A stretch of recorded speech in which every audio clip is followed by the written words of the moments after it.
Hello friends, हमारे channel पे आपका बहुत बहुत स्वागत है।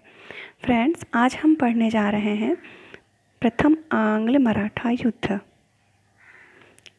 प्रथम आंग्ल मराठा युद्ध जो है वो 1775 से 1782 के बीच लड़ा गया। यह युद्ध रघुनाथ राव की महत्वाकांक्षा के कारण, रघुनाथ राव राघोबा जो पेशवा नहीं बन सका, उसकी महत्वाकांक्षा के कारण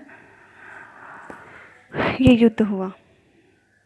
रघुनाथ राव जब पेशवा न बन सका तो उसने 7 मार्च 1775 को अंग्रेजों से सूरत की संधि कर ली। अंग्रेजों ने राघोबा को पेशवा स्वीकार किया।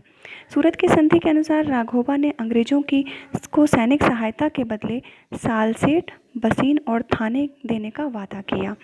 मतलब घुमा फिरा के ये मान लीजिए कि जो प्रथम आंग्ल मराठा युद्ध हुआ वो इसमें सूरत की संधि का बहुत बड़ा योगदान है।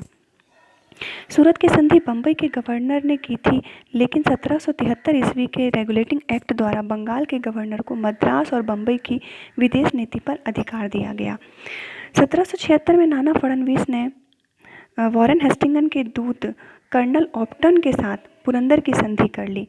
1776 में पुरंदर की संधि होती है, जिसके द्वारा मराठों ने राघोबा को वार्षिक पेंशन देना स्वीकार किया, जिसके बदले राघोबा मराठा राजनीति से संन्यास लेगा।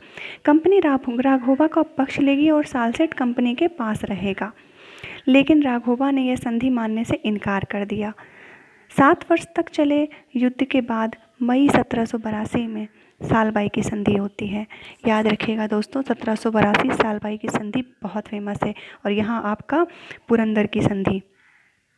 वॉरेन हेस्टिंगस ने सालबाई की संधि को आपत्तिकाल की एक सफलतापूर्वक वार्ता कही है। ये कोटेशन भी पूछा जा सकता है कि सालबाई की संधि को आपत्तिकाल की एक सफल वार्ता किसने कहा, तो इसमें आएगा वॉरेन हेस्टिंगस। सालबाई की संधि द्वारा दोनों पक्ष ने एक दूसरे के जीते हुए प्रदेश लौटा दिए। अंग्रेजों ने माधव नारायण को पेशवा स्वीकार किया और राघोबा को पेंशन दे दिया। सालबाई की संधि से अंग्रेजों को मराठों से 20 वर्ष लंबी शांति मिली, जैसे अंग्रेजों को मैसूर के मामले में पूर्ण स्वतंत्रता मिल गई। इस युद्ध में अंग्रेज सेना का नेतृत्व किसने किया था? गोदार्द ने। महादाजी सिंधिया बड़गांव नामक स्थान पर 1779 में अंग्रेजी सेना को हराते हैं और फिर होती है बड़गांव की संधि। महादाजी सिंधिया का सेना को एक इटालियन सेना बिनोदी वॉइन ने यूरोपीय ढंग से प्रशिक्षित किया। तो हमें ध्यान देने वाली बात यह है कि महादाजी सिंधिया की सेना को किसने प्रशिक्षित किया था? बिनोदी वॉइन, याद रखिएगा। 1794 में महादाजी सिंधिया की मृत्यु के बाद उनका जो दत्तक पुत्र होता है, दत्तक पुत्र दौलत राव सिंधिया, दत्तक पुत्र का नाम क्या है?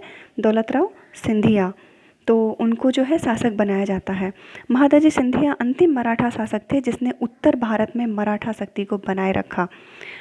उसने राजपूत और जाटों पर नियंत्रण रखा और सिखों से अच्छे संबंध रखे। मुगल बादशाह शाह आलम द्वितीय को मराठों का पेंशनर बनाया गया। कौन है दोस्तों शाह आलम द्वितीय? अली गौहर, या अली गौहर के नाम से भी जाना जाता है। गुलाम कादिर रोहेला ने शाह आलम द्वितीय को अंधा कर दिया था।